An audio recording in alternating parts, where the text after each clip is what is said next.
Iron deficiency can and does have a profound impact on health, well-being and quality of life.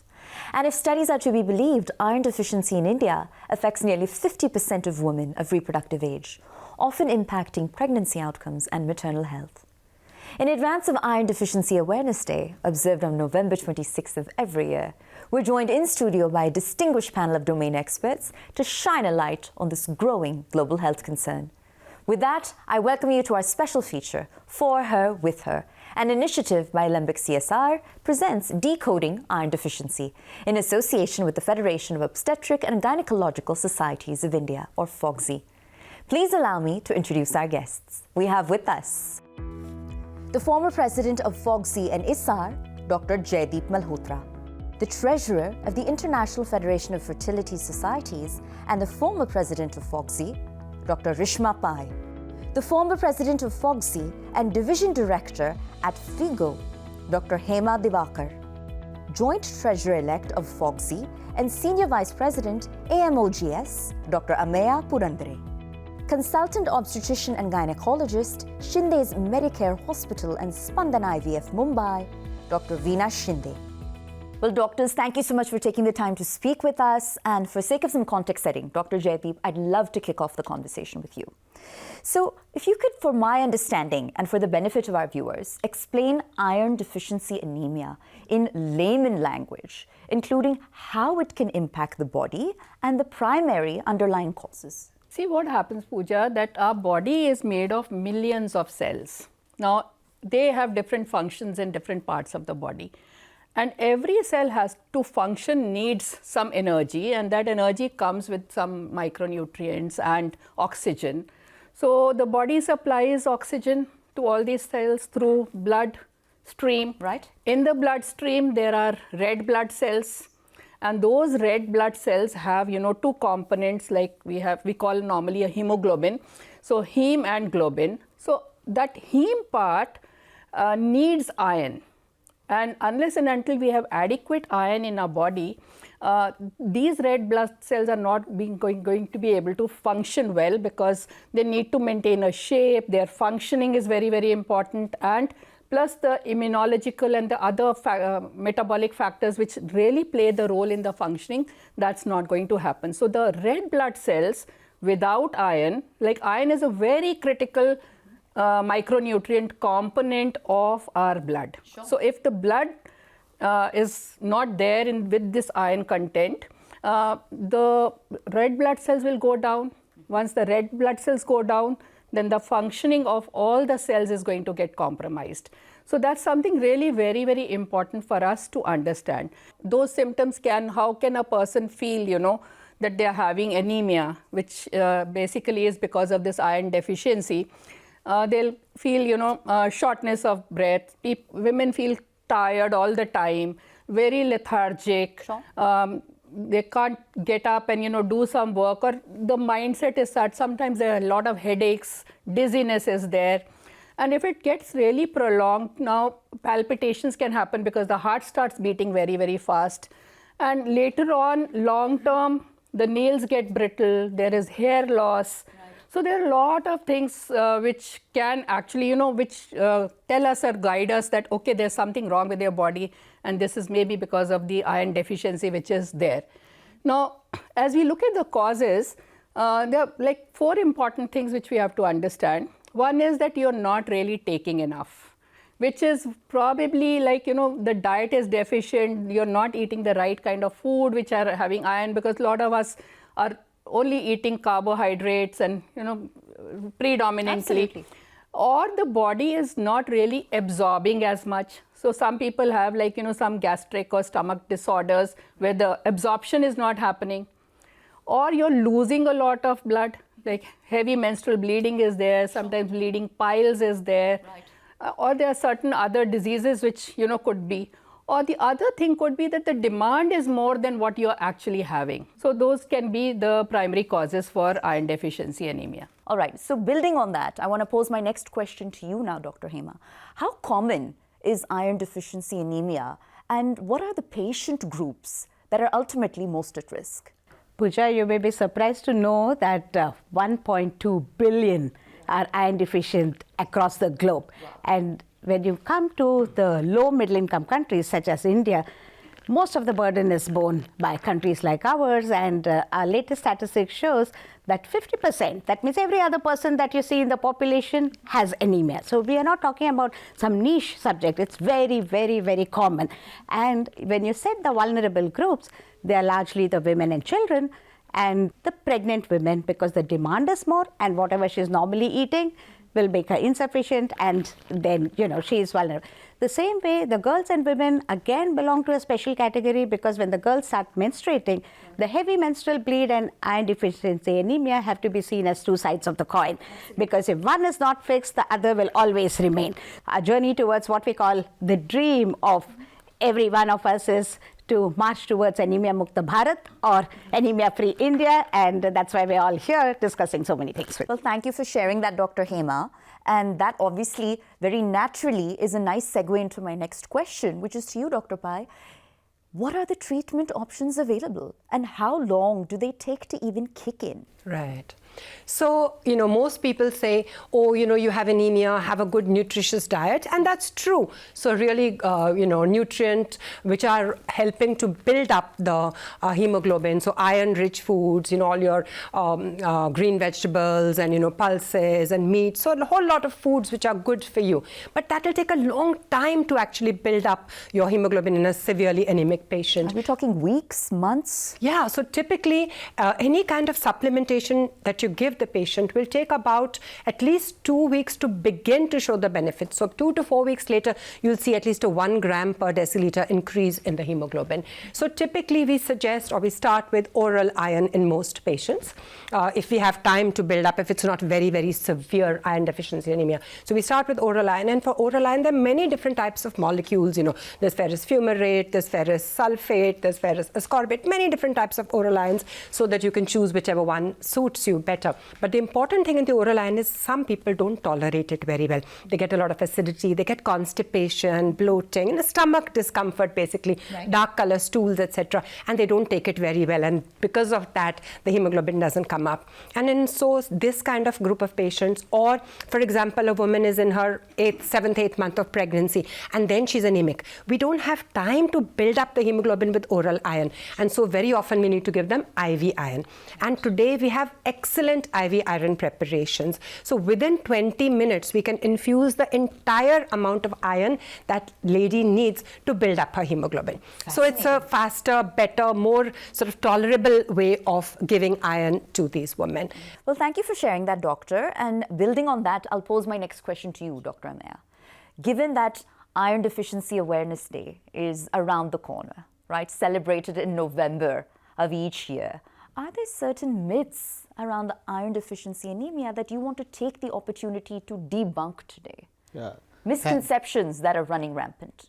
Thanks, Pooja. I think this is probably the most realistic question today.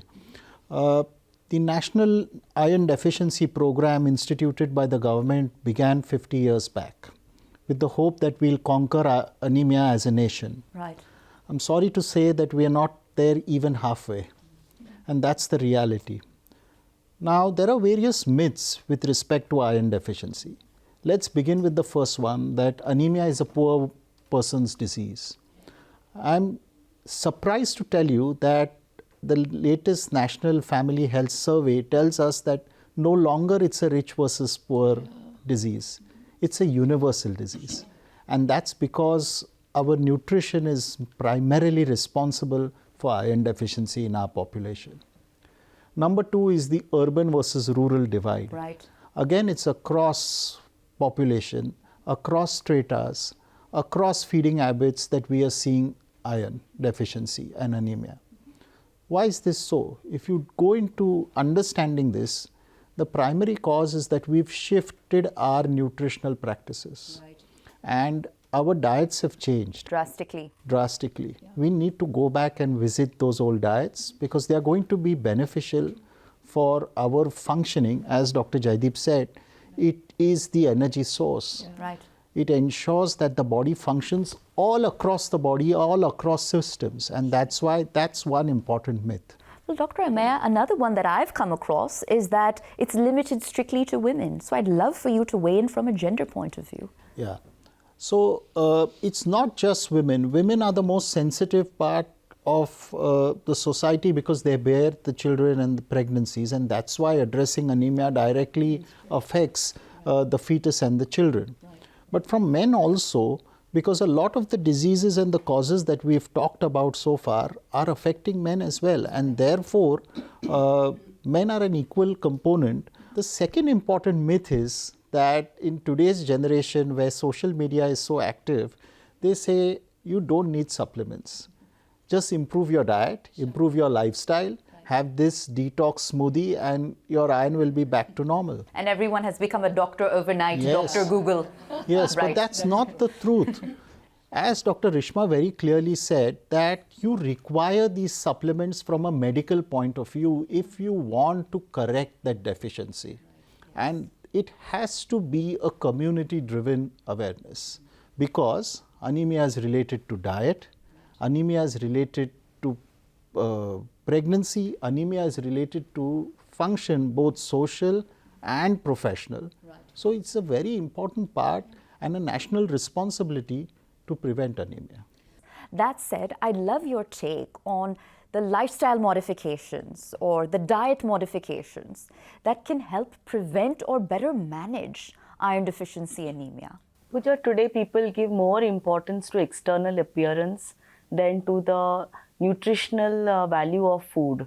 And because of this, what is happening is they are on diets.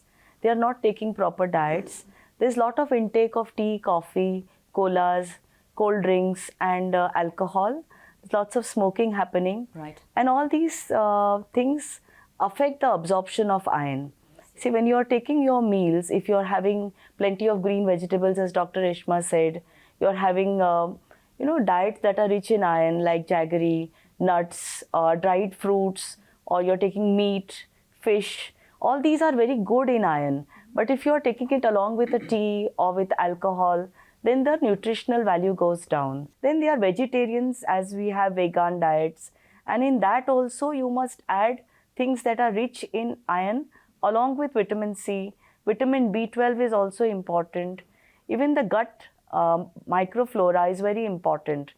Absorption of iron is also dependent on your gut. So lifestyle modification by eating right, eating on time, and preventing alcohol, preventing too much of caffeine in the diet, preventing calcium tablets along with your iron-rich food is very important. Thank you, Dr. Veena, and some very tangible takeaways there. It's time for a short break, but our special feature, For Her, With Her, an initiative by Alembic CSR, presents Decoding Iron Deficiency in association with FOGSI, continues on the other side. So don't go anywhere.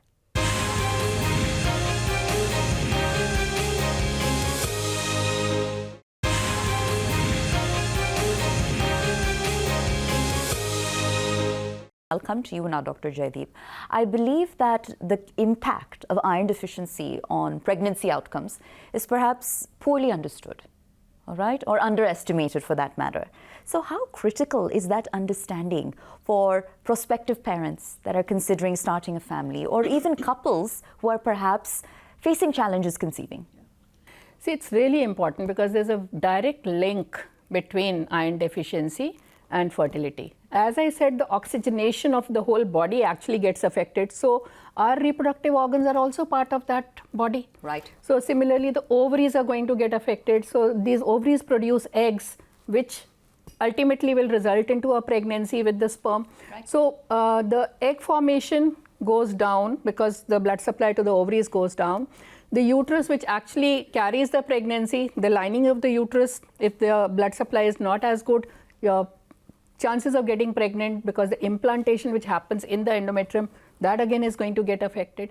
And a lot of times when women have anemia because of that, or otherwise because they are having other issues, the ovulation and also the menstruation, the cycle gets disrupted. So they can't even plan. Some women may also have amenorrhea, which means that they're not having any periods at all because the severity of the deficiency actually dictates what kind of symptoms they will have. And I really want to highlight here also that men also, if they have anemia, Right. the sperm motility and the sperm morphology, everything gets disrupted. So we must definitely look at both the partners, especially for this particular entity as far as the fertility concerns are there. I want to build on that. Coming to you now, Dr. Hema, because as I mentioned a moment ago, Iron Deficiency Awareness Day is observed on November 26th of every year. Iron detection, iron deficiency detection rather, is celebrated across the globe in November of every year. So what's your hope with respect to the messaging here and how it can penetrate the OBGYN community with respect to ultimately patient education? Our dream again, Pooja, would be that we should not have an opportunity to celebrate the Iron Deficiency Day, which means that it should be eradicated. Shouldn't exist in the first place. So Right. we live every day, but we celebrate the birthday on one day. So that's a special day. Right. So until then, this Iron Deficiency Day is special for us as OBGYNs because it gives us an opportunity to resolve and re-emphasize in our own head and hearts that we must make our practice anemia free. Most importantly, the generation next, as Ameya said, if we fix the women's hemoglobin status in the middle of a pregnancy, that's the peak time of transfer of iron to the baby for its brain growth and the nerve growth, and you'll have the whole next generation with smarter kids with better IQs. And we must strive to do everything that's possible to make the nation anemia free. Right. It's very heartening to hear that, and we certainly hope that that vision and mission materializes. I believe there's another subject I want to do a bit of a deep dive on, and I'll come to you now, Dr. Veena, because I believe the finer nuances around the degree of iron deficiency is oftentimes misunderstood, right? So to what extent is mild iron deficiency a problem, or need only those with severe iron deficiency be concerned? Mild anemia is anything that is below 10 gram %. A severe anemia could be 7 grams %. And mild anemia is generally associated with not only lack of diet, it could be other things like vitamin C or protein deficiency. To build up hemoglobin, we need all the components of a diet. Also, it is seen that people who are taking iron sometimes don't have the capacity to absorb because of different intestinal disorders like ulcers, or they have IBS. So it is important that we find out the cause of the mild anemia and we correct it so that the body's oxygenation is restored and they don't go into this chronic state and they don't go into the state of severe anemia. And it's been said, Dr. Ameya, that iron deficiency can reflect by way of male pattern baldness or female pattern baldness for that matter. And let's be honest, the current generation is fairly obsessed with that beauty quotient, right? For better or for worse. So that said, how can this be addressed and how are you doing so in the context of your individual practice? So Pooja, often we say that we want everybody to be in the pink of health. Right. And perhaps that's the reason why you're wearing a pink dress today. Today, like you said, perception and looks matter the most in priority. And therefore, I think that iron deficiency, it's proven scientifically with multiple papers across various specialties, medical, gynecological, dermatological for that matter as well, right, which show that there is a direct relationship between iron deficiency and hair fall. I want to share a little secret with you. Please. You know that there are various oils and various cosmetic formulations which claim that your hair can get regenerated. Right. You know, the hair loss with iron is one of the few ones where if you take iron supplements, your hair can come back to what it was before. Right. The logic for this is there's a scientific basis. The hair follicles remain still dormant, even though the hair is lost.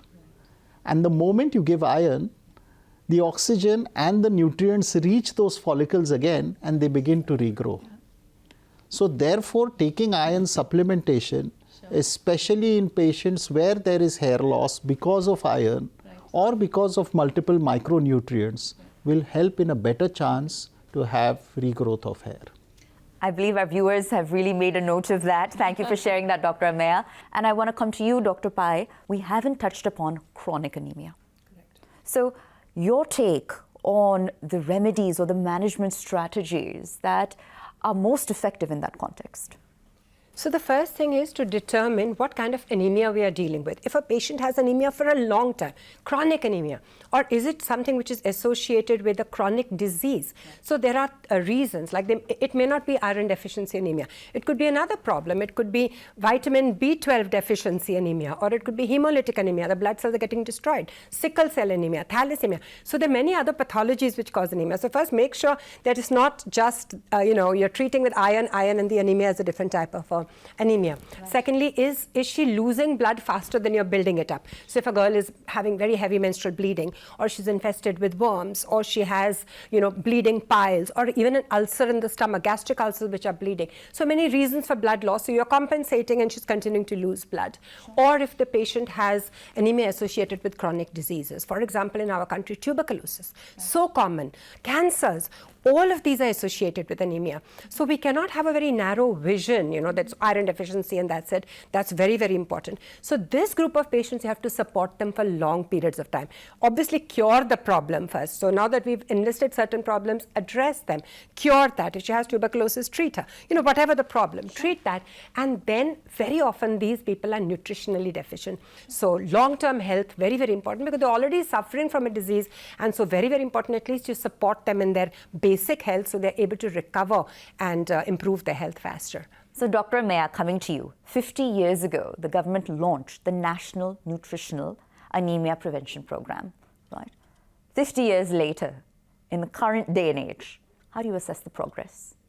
Yeah, Pooja, I think it's a very important question, and I think all of us doctors here, both in our individual capacities and also in the professional organizations that we represent, have to take this on priority. I think I said, and all of us have said in our inputs to you, that the woman and child are the most sensitive markers if we want to fight anemia. Right. And I think as gynecologists here, in our patients, we need to emphasize the message of for her and with her. We have to have good treatment options that we are now privileged to have for her in the form of better supplements which are safer, which are with lesser side effects, injectable preparations which help us to add the quick fix in correcting anemia. And we have to be with her throughout the journey of pregnancy and beyond, emphasizing right from the time of adolescence, not only to her but the entire society as a social movement to ensure that we eradicate anemia from not just our country but the entire world. Some very inspiring words there. And Pooja, speaking about the professional organizations, the FIGO, which is the International Professional Organization, believes in what we call a life course approach. Being well women healthcare, preventive healthcare and wellness is the key at every phase of life, whether she's adolescent, she's soon going to reach her reproductive age, and then the menopausal and the life cycle continues. So at every available point, this needs to be again tackled as a priority for her, with her, all the time. Beautifully put. Yeah. And another very important aspect which we have to really emphasize, because a woman carries a baby. Now, whatever happens to her during the pregnancy, the next 2 generations are going to suffer. So if we really look after her in that crucial period, build her up to carry a pregnancy well, we are not only looking after her, but we are actually preparing 2 healthy generations later on also. And as gynecologists, I think our entire being, our existence is for her, with her. Absolutely. Dr. Hema, Dr. Pai, Dr. Jaideep, Dr. Anemia, Dr. Veena, I believe in the journey towards making iron deficiency a distant memory. Perhaps a long road lies ahead, but conversations like this certainly make for a critical first step. So thank you for taking the time to join us in studio, and we wish you all the continued success. Thank you. Thank you. Thank you so much. Thank you. And with that, our special feature, For Her, With Her, an initiative by Alembic CSR presents Decoding Iron Deficiency in association with FOGSI, comes to a close. I'm Pooja Jain signing off. Thanks for watching.